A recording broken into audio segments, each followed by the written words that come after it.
We've been married. Next month will be 10 years. And kind of had a hard go of it since day one, really. I was a single mom already, so our oldest is not his biologically, but he's raised her. He's been a really good dad. And we had our son in 2001, and he's disabled. We met him. He has had, I was in the hospital almost my whole pregnancy, and they didn't think that he would make it, and they told me he'd never walk or be able to function at all, and he's had a lot of problems. He has a feeding tube, and he has epilepsy, and he's developmentally delayed, and has pretty severe asthma, and he's had a lot of issues. He's in special education, and but we've always felt really lucky that we have him, because they actually wanted me to terminate my pregnancy. They thought it was going to kill me, but luckily, I have faith.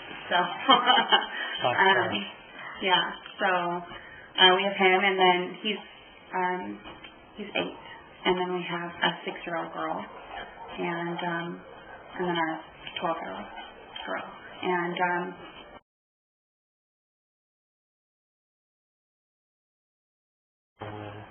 then so in October we found out that what exactly it was, that it was cancer, and that they did the biopsy, and in November he had surgery. They were going to try to remove his lobe that has the cancer in it in his lung, and got in there, and it had spread already, so they couldn't do the surgery because it was in his lymph nodes.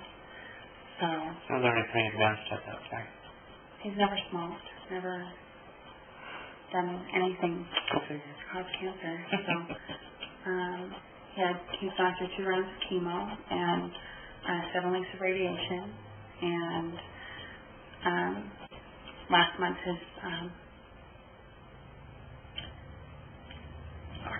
dad was hit by a car and killed. We just have had a really hellish last year talking about it all. It's just hard to bring it all up at the same time. And then we found out a week and a half ago that they thought that it spread, and that would put him in stage 4. And so last week we went in and had a test, and they withdrew some fluid out of his lung, and it turned out to not be cancerous, but thank God, but there's still lesions in there, and they're not sure if it's cancer or not. So we should have to monitor them with PET scans every 3 to 6 months. If they grow, then we know what it is, and if they don't, then we just hold our course of maintenance chemo once every 3 weeks. So, and that's like forever. He always is going to have maintenance chemo. If he's not doing like another round of chemo, he'll be doing the maintenance chemo once every 3 weeks, because at the stage he's at, it will never fully go away.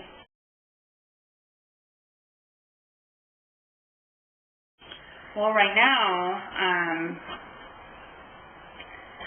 he's doing well. The problem with saying that he's doing well is that he doesn't stay well for very long. He goes up and down, and so he has a feeding machine in his room, and then that's for nighttime, for when he's not eating, because he's allowed to eat, he just doesn't always. So we have to really keep track of his weight, and when he's not eating well, he gets 3 feedings a day through his tube, and then is on the feeding tube at night. And then when he's having a lot of seizures, I tried to have a job before with him, and I didn't get to keep it for very long. So when he's having a lot of seizures, I end up calling in sick a lot, and I lose my job.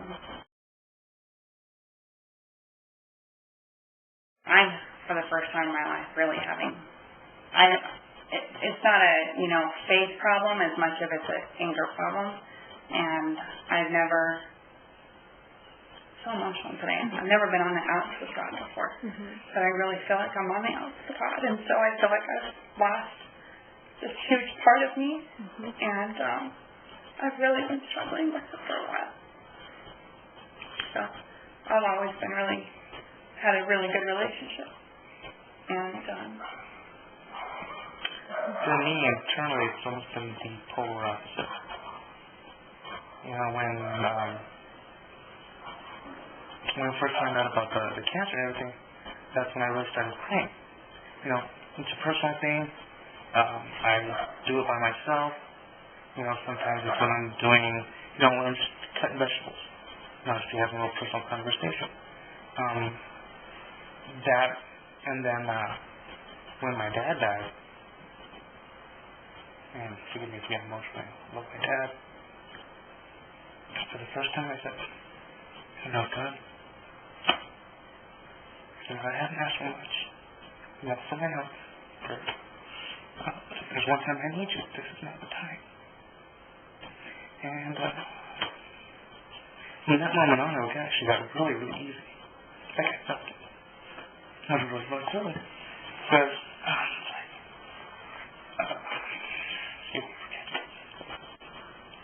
it became easier to cope. You know, my dad, he lived a great life, and, you know, talking with everybody that I spoke to, my wife, my brothers, my mom, he lived life, you know, he lived 82 years. That's a long time by any standard. You know, the night before he died, he did what he wanted to do. In the body action, he played music. He hung out with his friends. Every night, my mom would get him a little glass of tequila. And he had that. He laid down, went to sleep. Woke up the next day, he wanted avocados. So she dropped him off at the grocery store. And on his way back is when he got hit. But to his very death, he did what he wanted to do. Which not a lot of people can say that, you know, after death or, you know, from the people they leave behind. So, I think all those conversations was God's way of saying, this is probably a better way to handle it. I was so angry. Asked her, I was mad. But, I think it was more just like, are you kidding me right now? Has it not been enough?